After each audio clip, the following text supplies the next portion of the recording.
Praise the Lord. Praise the Lord. Hallelujah. அன்பானவர்களே, இன்றைக்கு நம்ம இந்த கால சூழலுக்கு தகுந்தபடி ஒரு அருமையான தலைப்பு, மெஸ்ஸியா ரகசியங்கள். நம் ஆண்டவராகிய இயேசு கிறிஸ்துவின் மெஸ்ஸியா ரகசியங்கள் என்பதை பற்றி தான் நம்ம கொஞ்சம் பார்க்க போறோம். தயவு செய்து நான் சொல்லக்கூடிய கருத்துக்களை உள்வாங்கிக் கொள்ளுங்கள். அத்தனையும் விவிலிய வார்த்தைகள். நாம் கொஞ்சமாவது முயற்சி எடுத்தோம் என்று சொன்னால் வரும் ஆண்டு ஆசீர்வாதமாக நமக்கும் நம் மக்களுக்கும் நம் குடும்பத்துக்கும் இருக்கும். கொஞ்சம் கவனமா இருந்தீங்கன்னா ரொம்ப ஆர்வமா இருக்கும். மெஸ்ஸியா ரகசியங்கள் என்று சொல்லி பழைய ஏற்பாட்டில் உள்ள அத்தனை கருத்துகளையும் நாம் இன்று கொஞ்சம் சிந்திக்க போறோம். அதாவது மீகா 5:2 மீகா புத்தகம் 5:2 சொல்லுகிறது, நீயோ எப்ராத்தா எனப்படும் யூதாவின் குடும்பங்களில் மிகச் சிறியதாய் இருக்கின்றாய், ஆயினும் இஸ்ராயேலே என் சார்பாக ஆளப் போகின்றவர் உன்னிடமே பிறக்கப் போகின்றார். அதாவது பழைய ஏற்பாட்டில் உள்ளது நிறைவடைந்திருக்கிறது என்பதை தெளிவுபடுத்தக்கூடிய சொல்லுதான் நீயோ எப்ராத்தா எனப்படும் பெத்லெகேமே. ஆகவே மெஸ்ஸியா பெத்லெகேமில் பிறப்பார் என்பதை மீகா நமக்கு அழகாக சொல்லி தருகின்றார். நம் ஆண்டவர் இயேசு கிறிஸ்து பெத்லெகேமிலே பிறந்தார். அடுத்து பார்த்தீர்கள் என்றால் ஏசாயா 7ஆம் அதிகாரம் 13 முதல் 14 படித்து பார்த்தோம் என்றால், கன்னி பெண் கருவுற்று ஒரு ஆண் மகவை பெற்றெடுப்பார், அக்குழந்தை இம்மானுவேல், கடவுள் நம்மோடு அழைக்கப்படும். நாம் மத்தேயு நற்செய்தியில் பார்க்கின்றோம். பழைய ஏற்பாட்டில் என்ன சொல்லப்பட்டதோ அது புதிய ஏற்பாட்டில் நிறைவடைகின்றது. எந்த ரகசியமாக மெஸ்ஸியா ரகசியம் இருந்ததோ அதை புதிய ஏற்பாட்டிலே பார்க்கின்றோம். கன்னி கருத்தாங்கி இருக்கின்றார், இம்மானுவேல், கடவுள் நம்மோடு என்ற செய்தி மீகாவிலே சொல்லப்பட்டது நிறைவேறுகிறது என்பதையும் பார்க்கின்றோம். மலாக்கியா 3:1 முதல் 4, மலாக்கியா 3:1 முதல் 4, என் தூதனை அனுப்புவேன், அவர் வழியை ஆயத்தப்படுத்துவார். எவ்வளவு அருமை பாருங்கள். என் தூதனை அனுப்புவேன், அவர் வழியை ஆயத்தப்படுத்துவார். இதைத்தான் திருமுழுக்கு யோவானாக நாம் பார்க்கின்றோம். அவர், நானே அவருடைய முன்னோடி, அவருடைய வருகைக்காக ஆயத்தப்படுத்த வந்தேன் என்று அறிவித்ததை நாம் பார்க்கின்றோம். மார்க்கு நற்செய்தியிலும் லூக்கா நற்செய்தியிலும் மத்தேயு நற்செய்தியிலும் பார்க்கின்றோம்.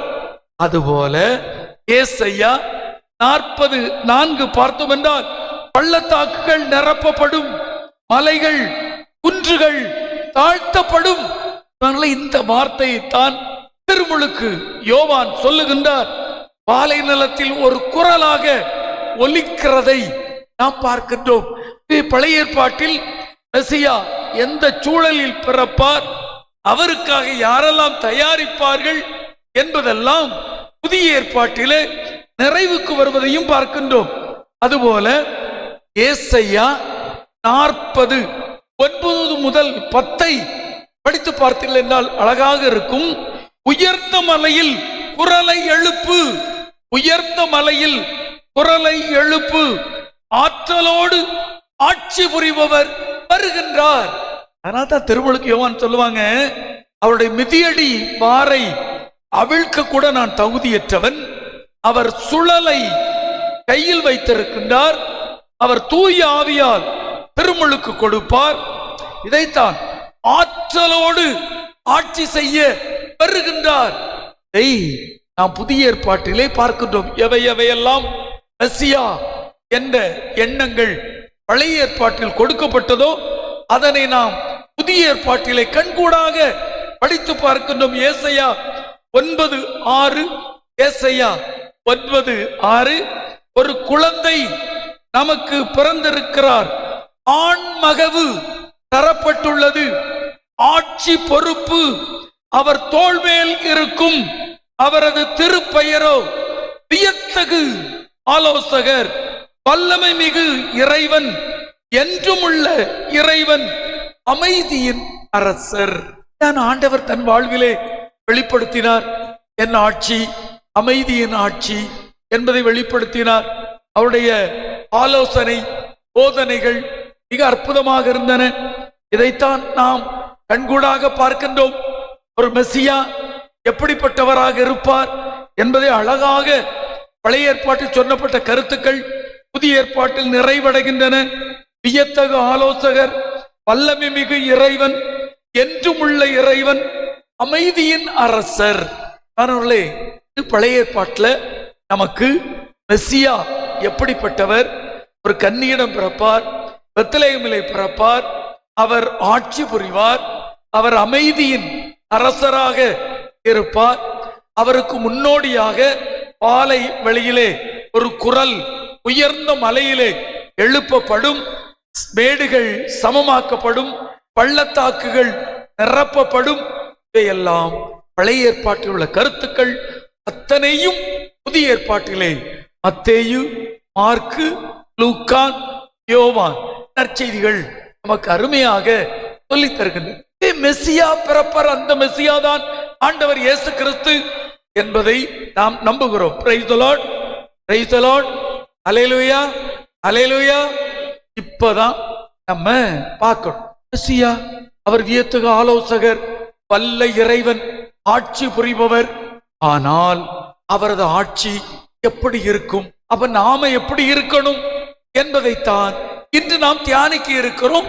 விவிலிய வார்த்தைகளின் அடிப்படையிலே, அதாவது ஏசாயா 35:1-6, பாலை நிலம் பால்வெளி இனி சோலைவனமாக மாறும், லீலி மலர் பூத்து குலுக்கும். அதாவது மெசியா வந்துட்டாரு, ஆண்டவர் பிறந்துட்டாருன்னா இனி பாலை நிலம் இல்லை.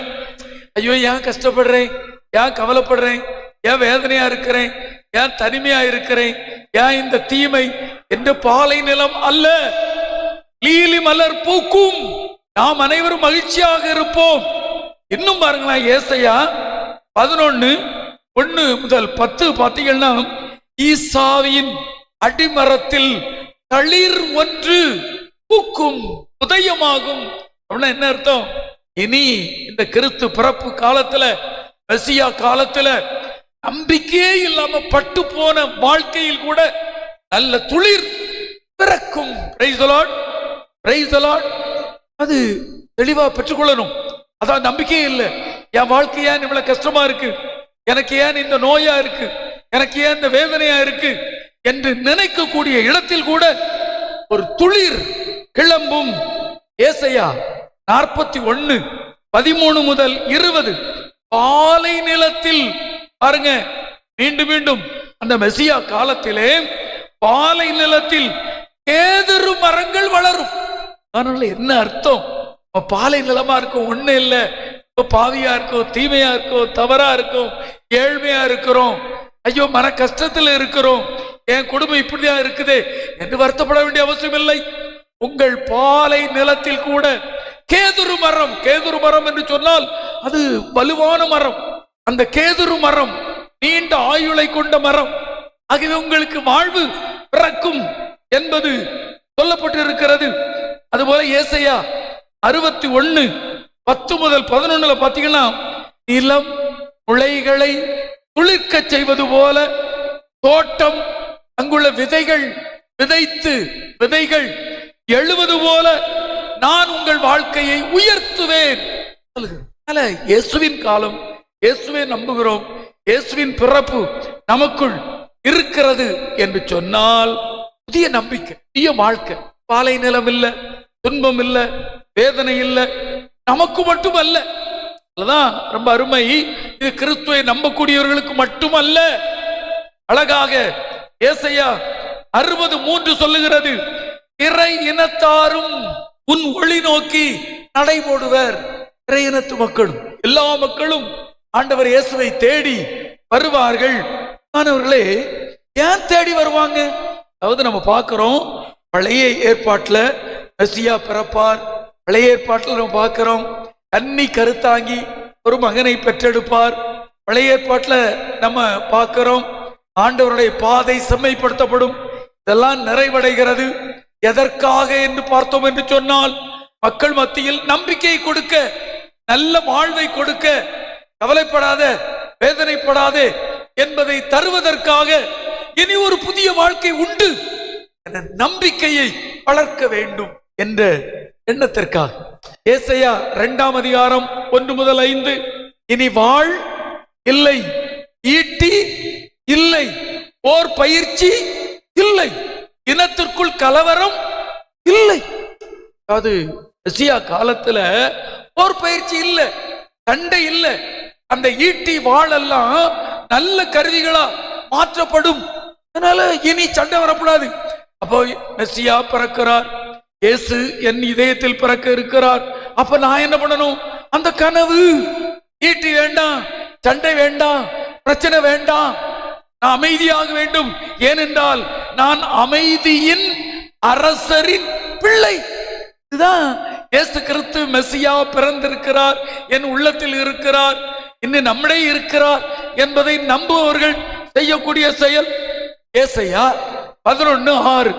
ஓநாய், ஆட்டுக்குட்டி, சிங்கக்குட்டி எல்லாம் ஒன்னா சுத்தி அலையும். கொழுத்த கன்றும் பசுவும் எல்லாம் ஒன்னா அலையும். பால் மரவா குடிக்கும் குழந்தை பிரியன் பாம்பு குட்டியினுடைய அந்த பொந்தில் கையை விடும். அப்படின்னா என்ன அர்த்தம்? இது பெரிய ஃபிகரேட்டிவ் லாங்குவேஜ். யாரும் தீமை தவறு செய்வோர் யாரும் இல்லை. ஏசாயா 11:9 குறிச்சிங்க. ஏசாயா 11:9. தீமை செய்வோர் எவரும் இல்லை, கேடு விளைவிப்போர் எவரும் இல்லை. ஆண்டவருடைய வார்த்தை. மெசியா வந்துட்டாரு, ஆண்டவர் பிறந்துட்டாரு. நான் ஒரு கிறிஸ்தவன், தூய ஆவியின் அருளால் பிறந்திருக்கிறேன், நல்ல பிள்ளை அப்படின்னு சொன்னா, இங்கு தீமை செய்வோர் எவரும் இல்லை, கேடு விளைவிப்போர் எவரும் இல்லை. மெசியா காலம், ஆண்டவருடைய காலம். ஆனா இன்னைக்கு நம்ம சூழல் எப்படி இருக்கு? இவ்வளவு வேதனையான சூழலாக இருக்கிறது. என்னும் பார்த்தீங்கன்னா, நான் கொடுமை செய்ய மாட்டேன், வஞ்சக பேச்சு வாயில் இராது. பாருங்களேன், இதெல்லாம் நமக்கு அருமையான வார்த்தை. வஞ்சக பேச்சு.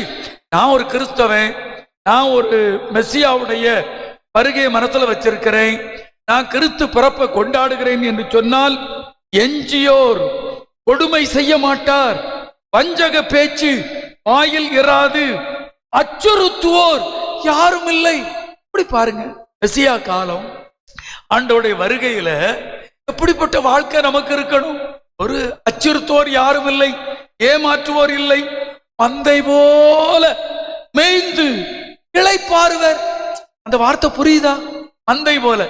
சில ஆடு மாடுகளா மேய்ஞ்சிட்டு இருக்கும்போது கவனிச்சிங்களா? கூட்டமா மேய்ஞ்சிட்டு இருக்கும்போது ஆயன் இருக்கிறாரு, பயம் இல்லை, அது பாட்டுக்கு மேய்ஞ்சிட்டு இருக்கும். மந்தை போல, இலகு போல நம்முடைய சமுதாயம், நமது குடும்பம் இருக்கும். இதுதான் மெசியா காலம், இதுதான் மெசியா உண்மை. இன்னைக்கு வந்திருக்கக்கூடிய நாம யோசித்து பார்க்கணும். என்ற வஞ்சகம் இருக்கா? ஒரு தீமையே நடந்துட்டு, ஒரு தவறே நடந்துட்டு, அதை எப்படி கொண்டு செல்ல வேண்டும், எப்படி பேச வேண்டும், என் குடும்பத்தில், என் சமூகத்தில் எப்படி இருக்க வேண்டும் என்ற எண்ணம் உள்ளவர்கள் தான் மெசியாவின் பிறப்பை அனுபவிப்பவர்கள். பாருங்க, இன்னும் தொடர்ந்து பாருங்க. ஏசாயா 29:20 சொல்லுகிறது, கொடியோர் இல்லா தொழிவர். கொடியோரே இருக்க மாட்டாங்க இயேசுவின் காலம், மெசியா காலத்தில். அதனால்தான் சொல்றோம், இறையரசு வரணும், எல்லாரும் கொடிய எண்ணம் இல்லாமல் இருக்க வேண்டும். கொடியோர் இல்லாதொழிவர், இகழ்வோர் இல்லாமல் போறோர். யாரையும் பற்றி இகழ மாட்டாங்க, தவறா சொல்ல மாட்டாங்க, தவறா பேச மாட்டாங்க. இகழ்வோர் யாரும் இருக்க மாட்டார்கள். மெசியா காலத்துல, ஆண்டவரின் பிறப்பு காலத்தில் இகழ்வோர் யாரும் இல்லை என்னும். பாருங்க, ஏசாயா புத்தகம், பாருக் புத்தகம் மெசியா கனவு சொல்லி தரக்கூடியது. ஆண்டவர் இயேசு பிறந்தா, ஐயா பிறந்தா, உலகம் எப்படிப்பா இருக்கும், நாமெல்லாம் எப்படி இருப்போம் என்று சொல்லி தந்த அருமையான புத்தகம் ஏசாயா புத்தகம். அந்த ஏசாயா புத்தகத்துல 54:4 அழகாக சொல்லுகிறது, அஞ்சாதே, நீ அவமானத்துக்குள்ளாக மாட்டாய். பாருங்களேன், ஏன்னா எல்லாரும் பிள்ளைகள் தானே, எல்லாரும் நண்பர்கள் தானே, எல்லாரும் நாம கடவுளுடைய ஆவியை கொண்டவர்கள் தானே. யாரும் உனக்கு தீமை செய்ய மாட்டாங்க. ஆண்டவருடைய விருப்பத்தை பார்த்தீங்களா? ஆண்டவருடைய விருப்பத்தை நினைச்சு பாருங்களா. நம்மளை நினைக்கிறாரு, என்ன நினைக்கிறாரு? உங்களை நினைக்கிறாரு, குழந்தைகளை நினைக்கிறாரு. அஞ்சாதப்பா, இந்த உலகத்துல யாரும் உனக்கு தீமை செய்ய மாட்டார்கள், நீ அவமானத்துக்குள்ளாக மாட்டாய். அப்ப பார்க்கணும், யாரையும் அவமானப்படுத்த கூடாது. தவறு தீமை ஆனா கூட அவமானப்படுத்தக்கூடாது. ஏழை கஷ்டமா இருந்தா கூட அவமானப்படுத்தக்கூடாது. ஏனென்றால் அவர்களும் கடவுளுடைய பிள்ளைகள். கிறிஸ்து பிறப்பை, மெசியாவை கையிலே கொண்டு கொண்டாடுகின்றவர்கள். நல்ல வார்த்தை பாருங்க, எவ்வளவு நல்ல வார்த்தை பாருங்க. அஞ்சாதே, நீ அவமானத்திற்குள்ளாக மாட்டாய். வெட்கி நாணாதே, நீ இனி இழிவாக நடத்தப்பட மாட்டாய். நம்மளை நம்பிதானே ஆண்டவர் இந்த வார்த்தை சொல்றாரு. எல்லாரையும் நம்பிதான் நீ என் பிள்ளை, என்ன தேர்ந்தெடுத்திருக்கிறேன், உனக்காக தான் நான் மனுஷனா இந்த மண்ணகத்துல பிறந்திருக்கிறேன். விண்ணகமே மண்ணகத்துக்கு வந்திருக்கு. அப்போ என் பிறப்புல எப்படிப்பட்ட வாழ்க்கை இருக்கணும்? அஞ்சாதே, நீ அவமானப்படுத்தப்பட மாட்டாய், நீ வெட்கப்பட மாட்டாய், நீ இனி இழிவாக நடத்தப்பட மாட்டாய். அன்பானவர்களே, அருமையான கருத்து, ஒவ்வொரு மனசுலையும் தைக்க வேண்டிய கருத்து, ஆண்டவருடைய வார்த்தை. தொடர்ந்து பாருங்களா, ஏசாயா 11:5. கண்ணால் கண்டதை கொண்டும் காதால் கேட்டதை கொண்டும் தீர்ப்பிட மாட்டாய். கண்ணால் கண்டதை கொண்டும் காதால் கேட்டதை கொண்டும் தீர்ப்பிட மாட்டாய், மாறாக நடுநிலையோடு தீர்ப்பிடுவாய். மெசியா காலம் அப்படிதான் இருக்கும். யூதாசு தவறு பண்ணான், ஆண்டவர் இயேசு கிறிஸ்து உடனே இவன் தவறு பண்றான், மோசமானவன், காட்டி கொடுக்கல, தன்னையே இழந்தார். அந்த அவமானத்தை, சிலுவை சாவை ஏற்றுக்கொண்டார். தான் நம்ம ஊர்ல இருக்கணும், நம்ம குடும்பத்துல இருக்கணும். அருமை பாருங்க. மெசியா காலம்னா இந்த மெசியாவுடைய சீக்கிரம் சொல்லுவாங்க. இந்த மெசியா ரகசியம் என்பது நல்ல மனிதனா இருப்பது. நம்பிக்கையோடு இரு, தளர்ந்து விடாதே, நம்பிக்கையோடு இரு. அதுபோல ஆண்டவருடைய காலத்தில் தீமை இருக்காது. பாருங்களா, ஏசாயா 30:19. ஏசாயா 30:19. ஆண்டவர் வரும் காலத்தில் இனி நீ ஒருபோதும் அழமாட்டாய். கைதட்டி ஆண்டவருக்கு ஒரு நன்றி சொல்லுங்க பாப்போம். கைதட்டி ஆண்டவருக்கு நன்றி சொல்லுங்க. இனி ஒருபோதும் நீ அழமாட்டாய். அப்போ என்ன அர்த்தம்? ஆண்டவர் நம்ம மேல நம்பிக்கை வச்சு சொல்றாரு, எல்லாத்தையும் அன்பாரு, மகிழ்ச்சியாரு, அழ வச்சிடாத. இவ்வளவு நல்ல வார்த்தை பாருங்க. நீ இனி ஒருபோதும் அழமாட்டாய். ஏசாயா 40:29. சோர்வுற்ற உனக்கு வலிமை தருகின்றார். சோர்வுற்று கிடக்கிறியா? நம்பிக்கை இல்லாம இருக்கிறியா? மெசியா காலத்துல, ஆண்டவர் பிறப்பு காலத்துல நம்பிக்கை வலிமை அளிக்கிறார். வலிமை இழந்தவர்களுக்கு ஊக்கம் பெருக செய்கின்றார். இதான் கிறிஸ்து பிறப்பு. அதனாலதான் நம்ம கிறிஸ்து பிறப்பு காலத்துல நல்ல கிஃப்ட் கொடுக்கிறோம், உறவுகளை புதுப்பிக்கிறோம், சொந்தங்களை பார்க்கிறோம், ஏழை எளிய மக்களுக்கு உதவி செய்யறோம். என்ன மெசியா காலம், இயேசுவின் காலம் என்பது வழிபாடோட முடிவதில்லை. நம்ம பல நேரங்களில் வழிபாடு, அருமையான மறையுரைகள் அல்லது பெரிய கொண்டாட்டங்கள் தோடு முடித்து விடுகிறோம். பெரிய மனமாற்றம், பெரிய உளமாற்றம். ஆண்டவர் எனக்கு நம்பிக்கையை தருகின்றார், ஆண்டவர் எனக்கு புது வாழ்வை தருகின்றார், எனக்குள் மனமாற்றம் தருகின்றார், நான் ஒரு சகோதர பாசத்தில் வாழ அழைப்பு விடுக்கின்றார் என்பதுதான் உண்மையானதாக இருக்கிறது. மெசியா வரும் காலத்திலே பார்வையற்றோர் பார்வை பெறுவர், காது கேளாதோர் காது கேட்பர், கால் ஊனமுற்றோர் மான் போல துள்ளி குதிப்பர், வாய் பேசாதோர் பகிர்ந்து பாடுவர். இயேசுவின் காலத்தில் இருந்துச்சா இல்லையா? அவர் கேட்பார்ல திருமுழுக்கு யோவான், நீர்தான் மெசியாவா? இல்லை என்று சொன்னால் இன்னொருவரை எதிர்பார்க்க வேண்டுமா என கேட்கும் பொழுது அவர் என்ன சொல்வார்? ஆண்டவர் இயேசு கிறிஸ்து, கண்டதையும் கேட்டதையும் நீங்கள் அவரிடம் சொல்லுங்கள். ஊனமுற்றோர் எழுந்து நடக்கின்றனர், வாய் பேசாதோர் பேசுகின்றனர், பார்வையற்றோர் பார்வை பெறுகின்றனர். என்ன பண்ணணும்? நம்ம கிறிஸ்து பிறப்பு விழாவை கொண்டாடுகிறோம், மெசியா காலம் அப்படின்னா நாம எல்லாருக்கும் வாழ்வு கொடுப்பவர்களாக மாற வேண்டும், வாழ்வு கொடுப்பவர்களாக மாற வேண்டும், நல்ல அன்பு செய்வர்களாக மாற வேண்டும், நல்ல பார்வை கொடுப்பவர்களாக மாற வேண்டும். தீமை தவறு பிரச்சனைகளை உருவாக்குவர்களாக இருக்கிறோம் என்று சொன்னால், அன்பான சகோதர சகோதரர்களே, மெசியாவை, இயேசுவை நமது வாழ்வில் பிறக்கவில்லை, அவரை புரிந்து கொள்ளவில்லை. ஏற்பாட்டில் மெசியா பற்றி, இயேசு பிறப்பு பற்றி சொல்லக்கூடிய கருத்துக்கள் அத்தனையும் இதுதான். மெசியா காலம் அமைதியான காலம், எல்லோரும் நல்ல வாழ்வை பெரும் காலம், தீமை செய்வோர் யாரும் இல்லை என சொல்லப்படக்கூடிய காலம். ஏனென்றால் அவர் வியத்தகு ஆலோசகர், அவர் அருமையான இறைவன், என்றும் உள்ள இறைவன், அவர் அமைதியின் அரசர். இதை மனசுல வச்சு நம்ம வாழணும் என முயற்சி எடுக்கலாமா? அதற்கும் என்ன செய்யணும்? மெசியாவை, இயேசுவை, ஆண்டவருடைய பிறப்பை கொண்டாட வேண்டும் என்றால் என்ன செய்யணும் என்பதையும் இறைவார்த்தை சொல்லித்தரும். பாருங்களேன், நம்பிக்கையோட உங்களை பார்த்து ஆண்டவர் சொல்றாரு, 40 ஏசாயா 1 முதல் 5, ஆறுதல் கூறுங்கள் மக்களுக்கு, நீங்கள் ஆறுதல் கூறுங்கள், கனிமொழி பேசுங்கள், அவங்களுக்கு சொல்லுங்க, உன் போராட்டம் நின்று விட்டது, உன் குற்றங்கள் மன்னிக்கப்பட்டன. கைதட்டி ஆண்டவருக்கு நன்றி செலுத்துங்க. எவ்வளவு அருமையான வார்த்தை, எவ்வளவு உற்சாகம். யாராவது உங்களை பார்த்து சொல்லட்டுமே, எவ்வளவு நல்லா இருக்கும். ஏய், நான் உன் கூட இருக்கேன்டா, கவலைப்படாத, அங்கெல்லாம் சகோதர சகோதரிகள் உன் கூட இருக்கிறோம், உனக்கு உதவியா இருப்போம் என்று சொல்லும் போது எவ்வளவு ஆறுதலாக இருக்கும். அதைத்தான் ஆண்டவர், நீங்கள் மெசியாவை அனுபவிக்கிறீர்கள் என்று சொன்னால் அழகாக சொல்லி தருகிறார். ஆறுதல் கூறுங்கள். முடிந்தால் தொடர்ந்து முழுவதையும் படித்து பாருங்கள். நான் கொஞ்சம் கொஞ்சம் தான் சொல்றேன், முழுவதையும் படிச்சு பாருங்க. வீட்டுல போய் முடிஞ்சா திரும்ப திரும்ப பாருங்க, யூடியூப்ல கிடக்குது. அருமையான வார்த்தை. இதை பிறருக்கு அனுப்பி பாருங்கள், ரொம்ப அருமை. ஒருவேளை இந்த நேரத்தில் சரியா கோவில்ல கேட்கலன்னாலும் தயவு செய்து உங்களை அன்போடு கேட்கிறேன், வீட்டில் போய் கேளுங்கள், ரொம்ப அருமை. ஆறுதல் கூறுங்கள், தனி மொழி. எனக்கெல்லாம் அந்த ரயில்வே ஸ்டேஷனுக்கு போனா அருமையான வார்த்தை போடுவாங்க. என்ன வார்த்தை சொல்லுங்க, யாராவது சொல்லுங்க. நம்ம ரயில்வே ஸ்டேஷனுக்கு போனா ஒரு அனௌன்ஸ்மெண்ட் வரும். எப்படி? பயணிகளின் கனிவான கவனத்திற்கு. இவ்வளவு அருமை பத்தி சொல்ற மர அழகா இருக்கு பார்த்தீங்களா? பயணிகளின் கனிவான கவனத்திற்கு. கடவுளை அறியாத அவர்களை எவ்வளவுக்குள்ள மக்களை சந்திக்கணும், மக்களை எப்படி பேசணும் என தெரியும் பொழுது நமக்கு தெரிய வேண்டாமா? அழகாக சொல்லு, ஆறுதல் கூறுங்கள், கனிமொழி கூறுங்கள். சொல்லுங்க, உன் போராட்டம் நின்று விட்டது, உன் பிரச்சனை தீர்ந்து போச்சு, இனி பிரச்சனை இல்லை, உன் போராட்டம் நின்று விட்டது, குற்றங்கள் மன்னிக்கப்பட்டு விட்டன.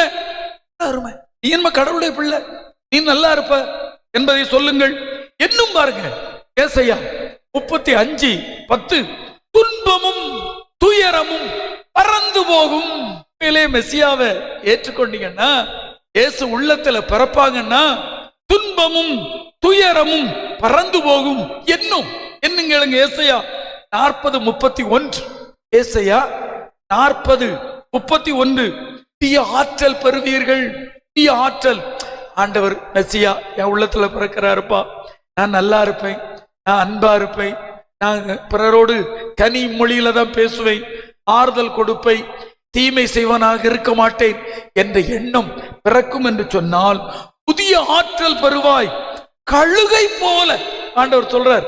கழுகு உயர பறக்கும். கழுகு தன் ரெக்கைகளை மீண்டும் உதிர்த்து விட்டு மீண்டும் புதிய ஆற்றல் கிடைக்கும். கழுகு. அதனால ஆண்டவர் சொல்வார், நான் ஒன்ன கழுகு போல வளர்த்தேனேன்னு சொல்லுவார். கழுகு போல சொல்லுகிறார்.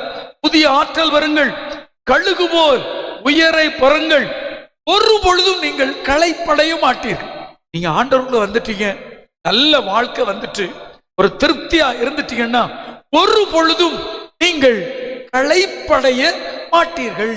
சொல்லக்கூடிய வார்த்தை. நம்ம உலக பூர்வமா தீமை, தவறு, கள்ளம், தப்பு, மோசம், அசிங்கம், பயமற்ற தன்மை, திருந்தா மனநிலை, இப்படிதான் இருப்பேன் என்ற வைராக்கிய பிடிவாதம் இருக்கும் என்று சொன்னால் மெசியா நமக்குள் இல்லை. தவறு, தீமை நிறுத்திக் கொள்வோமே, நல்ல மொழி பேசிக்கொள்வோமே, ஒரு புதிய நம்பிக்கை எடுத்துக்கொள்வோமே என்று சொல்லும் பொழுது அழுகை போல உயர பரப்பீர்கள், ஒரு பொழுதும் களைப்படைய மாட்டீர்கள். ஏசாயா 35:6 தளர்ந்து போன கைகளை திடப்படுத்துங்கள். நமக்கு சொல்ற இந்த வருஷத்துல நீ முடிவெடுக்கணும். நான் இருக்கக்கூடிய காலத்துல நான் எல்லாரையும் திடப்படுத்துவேன். நீ தளர்ந்து போன கைகளை திடப்படுத்துங்கள் என்று நாம் உறுதி எடுத்தோம்னா அது பெரிய ஆசீர்வாதமாக இருக்கும் என்பது உண்மை. உங்களுக்கு ஒரு நிகழ்ச்சியை சொல்லணும் அப்படின்னு நான் நினைக்கிறேன். அதாவது நம்ம இஸ்ராயல் நாட்டு பக்கத்துல லெபனான் என்ற நாடு இருக்கு. இப்போட இஸ்ராயலுக்கு லெபனானுக்கு சண்டை வந்துச்சு. லெபனான் என்ற நாடு இங்க இமில் புஸ்தானி என்ற ஒருவர், யூடியூப்ல பார்த்தாலும் வந்துடும். இமில் புஸ்தானி பெரிய பணக்கார். அவன் உலக அளவிலேயே பெரிய பணக்கார். அவன் தான் இறந்த பிறகு தன்னை அடக்க செய்யறதுக்கு ஒரு மாளிகை கட்டி வச்சிருக்கான். இந்த மாளிகையும் போட்டிருக்காங்க, ஒரு மாளிகையும் கட்டி வச்சிருக்கான். அவன்கிட்ட ஒரு ஜெட் விமானம் உண்டு, எங்கனாலும் போய் பறந்துட்டு வந்துடுவார். ஜெட் விமானம் தனி ஜெட் விமானம் உண்டு. ஜெட் விமானம் போகும்போது ஜெட் விமானம் பத்தி எரிஞ்சு கடலுக்குள்ள விழுந்துட்டு தேடி பார்த்தாங்க. ஜெட் விமானம் அதன் உதிரி பாகங்கள் கிடைச்சிட்டு, ஆனா செத்த இமில் புஸ்தானிய கண்டுபிடிக்க முடியல, அடக்கம் பண்ண முடியல. பெரிய மாளிகையா கட்டி வச்சிருந்தது. வாழ்க்கை என்பது எனக்கு இப்படியெல்லாம் இருக்கு, அப்படி இருக்கு, நான் எப்படியும் வாழ்வேன் என்பது வாழ்க்கை அல்ல. ஒரு நல்ல வாழ்க்கை, ஒரு அன்பான வாழ்க்கை, ஒரு இரக்கமான வாழ்க்கை, மெசியா என் உள்ளத்துல பிறந்திருக்கிறார் என்ற வாழ்க்கை. அப்ப என்ன செய்யணும்? ஏசாயா 35:4-6 தளர்ந்து போன கைகளை திடப்படுத்துங்கள், தள்ளாடும் முழங்கால்களை திடனாக்குங்கள். நீங்க நல்லா இருப்பீங்க, கலந்து போகாதுங்க, கவலைப்படாதுங்க. பாருக் 5:1-9 இது எல்லாம் மெசியா பற்றி சொல்வதனால அத்தனையும் உங்களுக்கு சொல்றேன். பாருக் 5:1-9 துன்ப துயர ஆடைகளை களைந்து விடுங்கள். என்னடா வாழ்க்கை, இப்படி இருக்கிறோம், என்ன கஷ்டமா இருக்கு என்ற துன்ப துயர ஆடைகளை களைந்து விடுங்கள். மகிழ்ச்சியில் நீங்கள் எழுங்கள், உங்கள் வாழ்க்கை நன்றாக இருக்கும் என்ற செய்தியாகத்தான் மெசியாவின் செய்தி நமக்கு தரப்பட்டிருக்கின்றது. இதை வச்சுக்கொண்டு என்ன செய்யலாம்? நான் ஒரு 3 கருத்துக்களை விவிலியத்தின் அடிப்படையிலேயே உங்களோடு பகிர்ந்து கொள்ளலாம் என்று இருக்கிறேன். தெரியும், கேட்டிருக்கிறோம். என்னெல்லாம் கேட்டோம்? தொடக்கத்துல முதல்ல மெசியா இம்மானுவேல், கடவுள் நம்மோடு பிறப்பார், கன்னி கருத்தாங்கி ஒரு மகனை பெற்றெடுப்பார், அவருக்கு முன்னோடியாக வந்து பாலைவனத்தில் ஒரு குரல் எழும்பும், மேடு பள்ளங்கள் சமமாக்கப்படும். அத்தனையும் நடந்தது. மெசியாவுடைய அவரது காலம் எப்படிப்பட்ட காலமாக இருக்கும் என்றால், பாலை நிலம் வயல்வெளி அனைத்தும் செழித்து வளரும், நல்ல நம்பிக்கை பிறக்கும், எல்லா மக்களும் ஒன்றாக இருப்பார்கள். அந்த சிங்கங்கள் மிருகங்கள் இணைந்து அந்த பால் குடிக்கும் குழந்தையோடு கூட நடக்கக்கூடிய சூழல் வரும். பால் ஈட்டி இருக்காது, தீமை செய்வோர் யாரும் இல்லை என்ற எண்ணங்கள் கொடுக்கப்பட்டுச்சு. அப்ப அந்த கருத்தை வைத்துக்கொண்டு நீங்கள் ஒருவருக்கொருவர் ஆறுதலாயிருங்கள், உங்கள் முழங்கால்களை திடப்படுத்துங்கள், கழுகு போல நீங்கள் எழுங்கள், நம்பிக்கையோடு இருங்கள் என்ற செய்தி தரப்பட்டது. உன் அழுகையின் முக்காட்டை அகற்றிவிடு, இனி நம்பிக்கையோடு இரு என்ற செய்தியில 3 கருத்து மனத்துல வைத்துக் கொள்ளுங்க. 3 கருத்து. 1, நாம் இனி காரிருளை கடந்து வர வேண்டும். இருள் உள்ளத்துல இருளாக இருக்கிறது நான் இருப்பேன் என்ற முன் சார்பு எண்ணம், இல்லை என்றால் என்னுடைய வைராக்கியம், இருள் மனதை நான் வெளியே கொண்டு வரும். இருள் இருக்கும் இடத்தில் ஒளி இல்லை, ஒளி இருக்கும் இடத்தில் இருளுக்கு இடமில்லை. அதனால்தான் இயேசு பிறந்த பொழுது அழகா வாசிப்போம். ஏசாயா 9:2 காரிருளில் கடந்து வந்த மக்கள் பேரொளியை கண்டார். காரிருளில் நடந்து வந்த மக்கள் பேரொளியை கண்டார். ஆக நம்ம என்ன நினைக்கணும்? நான் இதுவரைக்கும் காரிருள், அடுத்தவனுக்கு கெடுதல், தீமை, தவறு அல்லது எண்ணங்கள், மோசமா பிரச்சனையை பெருசாக்குவது, தீமைகள், இதெல்லாம் செஞ்சிட்டு இருந்தேன். இந்த காரிருள் என்னை விட்டு அகன்று விட்டது, ஒளியின் பிள்ளையாக இருப்பேன், ஆண்டவர் ஒளியாக என் வாழ்வில் வருகிறார் என்பது முதல் கருத்தாக எடுத்துக்கொள்வோம். 2வது கருத்தாக ஏசாயா 40:11 ஆயன் மந்தையை காப்பது போல நான் ஒரு நல்ல ஆயனாக இருப்பேன். அந்த ஆயன் எப்படி இருப்பார்? கையால் ஒன்று சேர்ப்பார், எல்லா ஆட்டையும் ஒன்று சேர்ப்பார். படிச்சு பாருங்க போய், ஏசாயா 40:11 கையால் ஒன்று சேர்ப்பார், தோளில் தூக்கி சுமப்பார். சொன்னேன், காரிருள் இல்ல, இருள் இல்ல, நல்ல மனச நம்ம உள்ளத்துக்குள்ள கொண்டு வந்துருவோம். ரெண்டாவது நல்ல ஆயன், நல்ல ஆயனா மாறிடணும். அந்த ஆயன் எப்படி இருக்கணும்? யாரையும் அப்படியே கையால அணைச்சி கொண்டு சேர்க்கணும். ஆண்டவர் விரும்புகிறார், எதிர்பார்க்கிறார். தோளில் சுமக்கணும், தோளில் சுமக்கணும். மூணாவது பார்த்தீங்கன்னா சினை ஆட்டை கவனமுடன் கவனிப்பார். துன்பத்துல பிரச்சனையில இருக்கிறவங்கள கவனமுடன் கவனிக்கணும். அருமை ஆண்டவருடைய எண்ணங்கள், இறை வார்த்தை எவ்வளவு அருமை. நல்ல சொல்றேன், நம்ம எல்லாரும் கார் இருளை கடந்து ஒளியின் மக்களாயிடுவோம். இரண்டாவது நல்ல ஒரு அருமையான ஆயனாக இருப்போம். மூன்றாவது பிற இனத்து மக்களுக்கு சாட்சியாக, பிற மக்களுக்கெல்லாம் சாட்சியாக இருப்போம். இதைத்தான் ஏசாயா 62:1-5 சொல்லுகிறது. பிற இனத்தவர்கள் உன் வெற்றியை காண்பார். கிறிஸ்தவங்களா, கடவுளை இயேசுவை ஏற்றுக்கொண்டவர்களா, நல்ல வாழ்க்கை வாழ்வாங்கப்பா. ஒரு சாட்சிய வாழ்க்கையை வாழ வேண்டும் என்பதை நம் உள்ளத்தில் கொண்டு இருக்க வேண்டும். எனதானே எப்படியோ வாழுகிறோம் என்ற வாழ்க்கை அல்ல. கிறிஸ்தவன் உண்மையா இருப்பான், நீதியா இருப்பான், நேர்மையா இருப்பான், எல்லாரையும் உற்சாகப்படுத்துவான், ஏமாற்ற மாட்டான், தனி மொழி பேசுவான் என்ற எண்ணத்தை இருக்க நாம் முயற்சி எடுப்போம். அதுதான் மெசியா காலம், அதுதான் கிறிஸ்து பிறப்பை கொண்டாடும் முறையாகவும் இருக்கிறது, ஆண்டவருடைய ஏக்கமாக இருக்கிறது.